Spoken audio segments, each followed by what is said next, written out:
ترکی زبان پڑھاتے ہیں اور ایران والے فارسی پڑھاتے ہیں. لیکن معاف کرنا ذہنی غلام قومیں کچھ اور ہی پڑھاتی ہے. مانگتے پھرتے ہیں اغیار سے مٹی کے چراغ, اپنے خورشید پہ پھیرا دیے سائے تم نے. اور مجھے تو حیرت ہوتی ہے کہ ہم اردو والوں پر انگریزی کا ایسا کمار چڑھا ہوا ہے کہ ہمارے یہاں علماء کے گھرانے کے بچے بھی انگریزی میڈیم میں پڑھائی کرنے میں فخر محسوس کرتے ہیں. اور عالم یہ ہے کہ نہ خدا ہی ملا نہ وصال صنم, نہ ادھر کے رہے نہ ادھر کے رہے.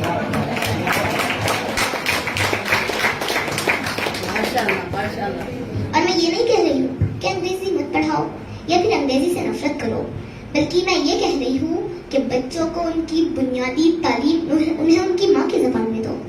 باقی زبانیں وہ خود ہی سیکھ جائیں گے. کسے تہذیب کہتے ہیں وہ خود ہی جان جائیں گے. تم اپنے بچوں کو فقط اردو سکھا دینا اور تمام زبانوں کا احترام سر آنکھوں پر. لیکن معاف کرنا, میں اردو کو اپنی سگی ماں سمجھتی ہوں اور کسی سوتیلی ماں کو اپنی سگی ماں پر فوقیت نہیں دے سکتی. آپ میں PhD ہوں گے, لیکن اپنے دل پر ہاتھ رکھ کر سچ بتانا, آپ میں سے کس نے انگریزی میں خواب دیکھا ہے؟ نہیں نا. حقیقت یہ ہے کہ ہم ہماری مادری زبان کے علاوہ کسی اور زبان میں خواب دیکھ ہی نہیں سکتے. اور پہلے یہ پوچھا جاتا تھا کہ بچہ لائق کتنا ہے, لیکن اب پوچھا جاتا ہے کہ کتنے لاکھ فیس ہے اور کون سے انگلش اسکول میں پڑھتا ہے. اور باپ بھی بڑے فخر سے کہتا ہے کہ فلاں کانوینٹ انگلش اسکول میں پڑھتا ہے اور 2 لاکھ سالانہ فیس بھرتا ہوں, اور بچہ جس کو کخ نہیں آتا. دوستوں, آپ ذرا ٹھنڈے دماغ سے سوچئے کہ ایک چھوٹا سا بچہ ہے, آپ نے اسے انگلی پکڑ کر انگلش اسکول میں ڈال دیا. اب وہ ایک پویم رٹ کے آیا ہے, ٹوئنکل ٹوئنکل لٹل اسٹار. ابھی ٹوئنکل کیا والا ہے نہ اسے پتا, نہ اس کی امی کو پتا, نہ اس کے ابو کو پتا, نہ اس کے دوستوں کو پتا. لیکن اگر اب میں یہ کہتی ہوں کہ چم چم چم چم چمکے تارے آسمان میں کتنے پیارے, تو مجھے چم چم چمکنا بھی پتا ہے, آسمان بھی پتا ہے اور تارے بھی. اب آپ انصاف سے بتانا کہ میں بہتر ہوں یا وہ ٹوئنکل والا بچہ. انگلش سے کیوں اتنا پیار, اردو سے کیوں ہے انکار؟ انگلش سے کیوں اتنا پیار, اردو سے کیوں ہے انکار؟ چھوڑو بھی یہ رٹا یار, ٹوئنکل ٹوئنکل لٹل اسٹار. اور یہ ٹوئنکل اسٹار جب بڑے ہوتے ہیں اور کالج کو بار بنتے ہیں تو پتہ ہے کیا ہوتا ہے؟ ایک مرتبہ ایک کالج میں پروگرام تھا. ایک لڑکا کھڑا ہوا اور کہا, دوستوں میں آپ لوگوں کو مرزا غالب کی غزل سنانے والا ہوں. یقین جانیے اگر مرزا غالب کو خبر میں پتہ چل جائے کہ میرے نام کی اور غزل کی ایسی توہین کر رہا ہے تو اس پر کیس کر دیں گے اور کہیں گے کہ اسے عمر قید کی سزا دی جائے. وہ کرے بات تو ہر لفظ سے خوشبو آئے, وہ کرے بات تو ہر لفظ سے خوشبو آئے, ایسی بولی وہی بولے جیسے اردو آئے. اور پہلے بچوں کو ٹھوکر لگتی تھی تو کہتی تھی ہائے اللہ میں مر گئی, لیکن اب کہتی ہے آؤچ. آؤچ سے کہیں سے بھی اچھا لگ رہا ہے نہیں. اور پتا نہیں کہ کس نے ہمارے دماغوں میں بٹھا دیا کہ ہم انگریزی کے بنا ترقی نہیں کر سکتے. اگر دنیا میں نام کمانا ہے تو اپنی مادری زبان کو اہمیت دینی ہوگی. ساری دنیا ترقی کر گئی اپنی زبان کی بدولت, لیکن ہم نے آج ہی عمر گوا دی انگریزی سیکھتے سیکھتے. سلیقے سے ہواؤں میں جو خوشبو کھول سکتے ہیں, سلیقے سے ہواؤں میں جو خوشبو کھول سکتے ہیں, ابھی کچھ لوگ باقی ہیں جو اردو بول سکتے ہیں. اور بات کرنے کا حسین طور طریقہ سیکھا, بات کرنے کا حسین طور طریقہ سیکھا, ہم نے اردو کے بہانے سے سلیقہ سیکھا. دوستوں, جب ہم ادھار کی زبان لیتے ہیں نا تو ہمارا خیال بھی ادھر کے ہو جاتا ہے. ادھار کی زبان ادھر کے خیال. اسی لیے میں کہتی ہوں کہ زبان بھی خود کی رکھے, خیال بھی خود کا رکھے اور سائنسی ایجادات بھی خود کی رکھے. اب میں میری گفتگو کے دوسرے حصے کی طرف چلتی ہوں جس میں سائنس فیئر اور سائنس ایگزیبیشن کے فرق کو واضح کروں گی. سائنس فیئر اور سائنس ایگزیبیشن کے فرق کو سمجھنے سے پہلے آپ سبھی یہ سمجھ لیجئے کہ سائنس کیا ہے. What is science? سائنس یہ لیٹن ورڈ سائنشیا سے نکلا ہے جس کے معنی ہوتے ہیں نالج یعنی معلومات. what type of knowledge؟ کون سی معلومات؟ وہ نالج جو آبزرویشن اور ایکسپیریمنٹیشن یعنی مشاہدات اور تجربات سے حاصل کی جائے. سائنس فیئر اور سائنس ایگزیبیشن میں فرق سمجھنے میں لوگوں کو اکثر مشکل ہوتی ہے. کیونکہ ہندوستان میں زیادہ تر سائنس ایگزیبیشن یعنی سائنسی نمائشیں زیادہ ہوتی ہے، جبکہ یورپی ممالک میں سائنس فیئر یعنی سائنسی میلے منعقد ہوتے ہیں۔ سائنس فیئر اور سائنس ایگزیبیشن میں بنیادی فرق انفرادی نئی تحقیق کا ہے۔ آئیے انہیں پوائنٹ کے ذریعے سمجھتے ہیں۔ نمبر 1، سائنس فیئر میں طلباء خود سائنسدانوں کی طرح سائنٹیفک میتھڈ یعنی سائنسی طریقہ کار اپنا کر خود کی تحقیق پیش کرتے ہیں، جبکہ سائنس ایگزیبیشن میں طلباء تحقیق شدہ حقائق کو ایک ماڈل کے ذریعے سمجھاتے ہیں۔ مثلا ایک بہت مشہور ماڈل ہے والکینو ماڈل، جس میں بچے ونیگر اور بیکنگ سوڈا کے استعمال سے آتش فشاں کے ماڈلز بناتے ہیں۔ نمبر 2، سائنس فیئر ایک مقابلہ یعنی کمپٹیشن ہوتا ہے، جبکہ سائنس ایگزیبیشن کوئی مقابلہ یعنی کمپٹیشن نہیں ہوتا۔ نمبر 3، سائنس فیئر میں طلباء اپنا کئی مہینوں کا ریسرچ ججز کے سامنے پیش کرتے ہیں اور ججز سائنسی فیلڈ کے ماہرین ہوتے ہیں۔ اس کے برعکس سائنس ایگزیبیشن میں طلباء یہ رشتہ دار راتوں رات پہلے سے ایجاد شدہ چیز کا ماڈل بناتے ہیں یا خرید کر لاتے ہیں، اور بچہ اپنی رٹی ہوئی اسپیچ عام لوگوں کے سامنے پیش کرتا ہے اور وہ عام لوگ سائنسی فیلڈ کے ماہرین نہیں ہوتے۔ نمبر 4، سائنس فیئر میں بچہ ایک ہائپوتھیسس یعنی مفروضے کو لے کر چلتا ہے، جس میں اسے اس ہائپوتھیسس کو اپنے تجربے کے ذریعے صحیح یا غلط ثابت کرنا ہوتا ہے۔ میں آپ کو ایک چھوٹی سی مثال کے ذریعے سمجھاتی ہوں۔ یہ بڑی مشہور بات ہے کہ انڈے کے چھلکوں سے چپکلیاں بھاگتی ہے۔ کیا آپ نے 50 چپکلیوں پر تجربہ کیا؟ کیا آپ نے دیکھا کہ انڈے کے چھلکے کی وجہ سے چپکلیاں بھاگی؟ سائنس if اور then پر کام کرتا ہے۔ if اگر یہ ہائپوتھیسس ہے، then تو کیا آپ نے اس پر کام کیا؟ میں نے تو کیا۔ میں نے دیکھا کہ انڈے کے چھلکے کی وجہ سے وہاں پر بہت سارے کیڑے آئے اور ان کیڑوں کو کھانے کے لیے چپکلی اس انڈے کے چھلکے پر بیٹھ کر ان کیڑوں کو کھا کر گئی۔ سائنس فیئر میں آپ کو اپنی خود کی تحقیق پیش کرنی ہوتی ہے، ایسی اٹپٹانگ باتیں نہیں چلتی، جبکہ سائنس ایگزیبیشن میں کوئی ہائپوتھیسس یعنی مفروضہ نہیں ہوتا۔ نمبر 5، سائنس فیئر میں ان 3 ویریبلز کا ہونا بہت ضروری ہے۔ نمبر 1، انڈیپینڈنٹ یعنی آزاد متغیر، ڈیپینڈنٹ ویریبل یعنی منحصر متغیر، اور کنٹرول ویریبل۔ ان 3 ویریبلز کا بھی خیال رکھا جاتا ہے، جبکہ سائنس ایگزیبیشن میں کوئی ویریبلز نہیں ہوتے۔ نمبر 6، سائنس فیئر میں لاگ بک کا ہونا بہت ضروری ہے، جس میں بچہ ڈیٹ ٹائم کے ساتھ اپنے تجربے کا سارا ریکارڈ رکھتا ہے، جبکہ سائنس ایگزیبیشن میں لاگ بک کا ہونا اتنا ضروری نہیں۔ نمبر 7، سائنس فیئر میں ریزلٹ کا ڈاٹا چارٹ یا گراف کی شکل میں بڑی باریکیوں کے ساتھ پیش کیا جاتا ہے، اور اس میں آپ کو اپنی تحقیق کے حوالہ جات یعنی ریفرنسز بھی دینے ہوتے ہیں، جبکہ سائنس ایگزیبیشن میں یہ ساری باریکیاں نہیں ہوتی۔ نمبر 8، سائنس فیئر میں منصوبہ بندی یعنی پلاننگ اہم کردار ادا کرتی ہے، جبکہ سائنس ایگزیبیشن میں کوئی منصوبہ بندی یعنی پلاننگ نہیں ہوتی۔ نمبر 9، سائنس فیئر میں آبزرویشن یعنی مشاہدہ بھی اہم کردار ادا کرتا ہے، یعنی آپ نے کتنی باریکیوں سے اسے دیکھا ہے، جبکہ سائنس ایگزیبیشن میں آبزرویشن یعنی مشاہدہ کا کوئی ایلیمنٹ نہیں ہوتا۔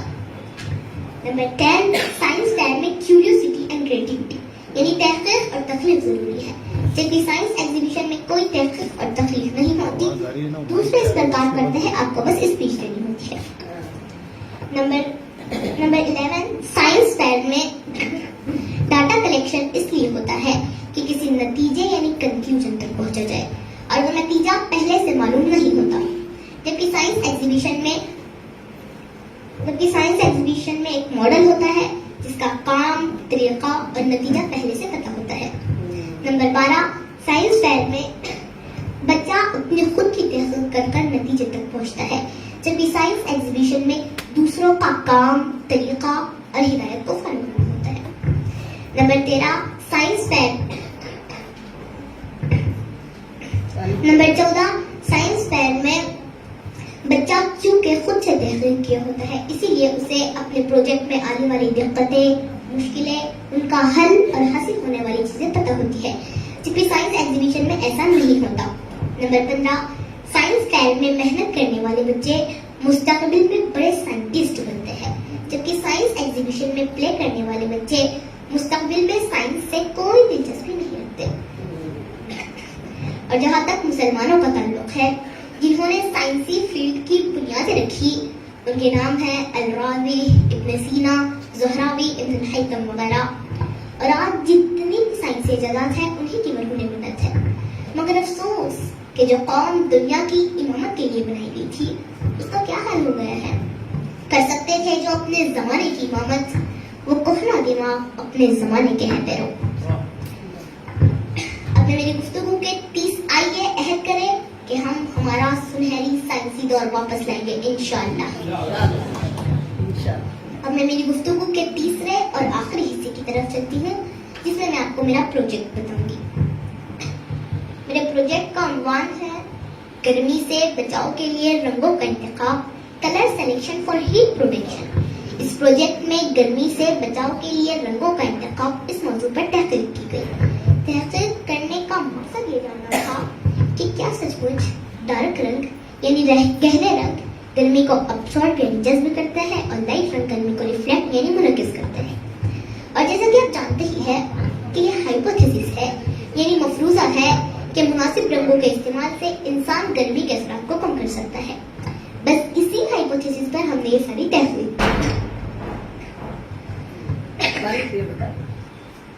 سائنس فیئر میں ان 3 ویریبلز کا ہونا بھی بہت ضروری. اور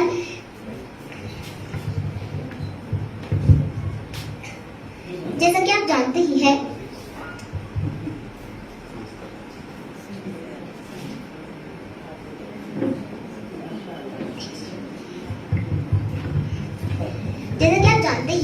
کہ ویریبلز 3 ہوتے ہیں. ایک انڈیپینڈنٹ ویریبل یعنی آزاد متغیر، ڈیپینڈنٹ ویریبل یعنی منحصر متغیر اور کنٹرول ویریبل. تو جو ہمارا آزاد متغیر تھا وہ تھا مختلف رنگ کے کپڑے. جو ہمارا ڈیپینڈنٹ یعنی منحصر متغیر تھا وہ تھا درجہ حرارت یعنی ٹیمپریچر. اور جو ہمارے کنٹرول ویریبلز تھے وہ 4 تھے: کپڑے کی قسم، گلاس کی قسم، پانی کی مقدار، سورج کی روشنی کا وقت اور مقام. اس پروجیکٹ میں ہمیں یہ پروجیکٹ کرنے کا ہمارا مٹیریل کیا کہنے کا: مختلف رنگ کے کپڑے، پلاسٹک کے گلاسز، نوٹ بک، قلم، تھرمامیٹر، پانی، سورج کی روشنی میں مشاہدات کے لیے کھلی جگہ یعنی open space for good sunlight. یہ پروجیکٹ کرنے کا ہمارا طریقہ کار یعنی میتھڈ کیا تھا: ایک ہی سائز کے پلاسٹک کے گلاسز لیے گئے، پھر ان میں اتنی ہی ایم ایل کا یعنی 200 ml نل کا پانی یعنی ٹیپ واٹر لیا گیا. پھر پہلے پانی کا نارمل ٹیمپریچر چیک کیا گیا، پھر مختلف رنگ کے کپڑوں سے اسے ڈھکا گیا. ایک گلاس کو خارج کر دیا گیا جس پر کوئی کپڑا نہ ڈھکا گیا یعنی اس گلاس کو انریپ چھوڑ دیا گیا. پھر وقفے سے یعنی ہر ایک گھنٹے کو ان کا ٹیمپریچر چیک کیا گیا اور پھر یہ مشاہدہ کیا گیا کہ کیا سچ مچ ڈارک رنگ گرمی کو ابزارب کر رہے ہیں اور لائٹ رنگ گرمی کو ریفلیکٹ کر رہے ہیں. اس پروجیکٹ میں ہمیں دقتیں یعنی پرابلمس کیا کیا ہیں. پہلے جب ہم یہ تجربہ کر رہے تھے تو ہمیں اس پروجیکٹ کا آئیڈیا نہیں تھا. تو ہم ہمارے آنگن میں جہاں پر گلاسز لگتے تھے تو وہاں پر کچھ گلاسز پر کچھ دیر کے بعد اچھی دھوپ آتی تھی اور کچھ گلاسز پر نہیں. تو پھر ہم نے ہماری چھت پر ایک فکس جگہ چن لی جہاں پر مستقل دھوپ آتی تھی.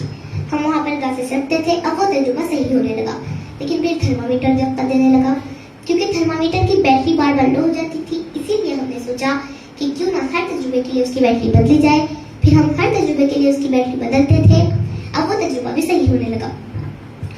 اسی طرح ہم نے ڈبل لیئر کا بھی تجربہ کیا جس میں ہم نے ایک میں کالا کپڑا اوپر اور سفید نیچے، ایک میں سفید اوپر اور کالا نیچے لیا. تو جس میں کالا کپڑا اوپر اور سفید نیچے تھا اس نے ہیٹ زیادہ ابزارب کیا کیونکہ جو ڈارک رنگ ہوتے ہیں وہ دور سے بھی گرمی کو ابزارب کرتے ہیں. اور جس میں وائٹ اوپر تھا اور بلیک نیچے اس نے درجہ حرارت کم ابزارب کیا کیونکہ وائٹ نے ہیٹ کو نیچے ہی ریفلیکٹ کر دیا، بلیک تک آنے نہیں دیا. پھر ہم نے باکسز کا بھی تجربہ کیا جس میں ہم نے سیم سائز کے کارڈ بورڈ کے باکسز لیے، پھر ان کے بیچ میں ایک دائرہ بنایا، ایک نشان بنایا جس میں ہم گلاسز رکھتے تھے تاکہ گلاسز ادھر ادھر نہ ہو. ہمارا تجربہ صحیح آئے. پھر ہم سینٹر میں گلاسز رکھتے تھے. اور ہاں، یہ تجربہ ہم نے صرف 2 کپڑوں پر ہی کیا، ایک کالا اور ایک سفید. لیکن یہ تجربہ ایک دم مستقل آیا، یہ تجربہ ایک دم الگ آیا کیونکہ اس میں جو ڈارک رنگ تھا جیسے کالا اس نے درجہ حرارت کم ابزارب کیا اور جو لائٹ رنگ تھا جیسے کہ وائٹ اس نے درجہ حرارت زیادہ ابزارب کیا. ایسا کیوں؟ انشاءاللہ ہم اس پر تحقیق کریں گے. اور اس سارے پروجیکٹ کا سب سے اہم پارٹ جو ہے وہ ہے کہ اس پروجیکٹ میں ہماری کس نے ہیلپ کی. سب سے پہلے میں اللہ تعالیٰ کا شکریہ ادا کروں گی جس نے مجھے یہ پروجیکٹ کرنے کی توفیق عطا فرمائی. پھر میں ڈاکٹر قاضی ایس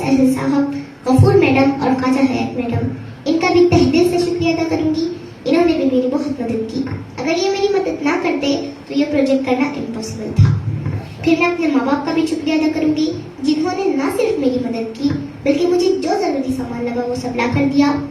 پھر آخر میں اپنے بھائیوں کا اور ٹیچرز کا بھی شکریہ ادا کروں گی, انہوں نے بھی میری بہت مدد کی.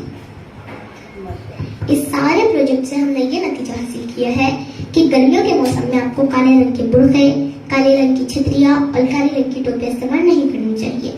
بہتر ہوگا کہ آپ لائٹ رنگ کے برقعے, لائٹ رنگ کی چھتریاں اور لائٹ رنگ کی ٹوپیاں استعمال کریں. یہ ہیٹ ابزرو نہیں کرے گی. اور ڈبل لائٹ سے ہم نے یہ نتیجہ حاصل کیا ہے کہ گرمیوں کے موسم میں آپ کو چھتریاں استعمال ہی کرنی ہے تو آپ اوپر وائٹ اور نیچے بلیک ایسی چھتری استعمال کر سکتے ہو. یہ ہیٹ ابزرو نہیں کرے گی. آپ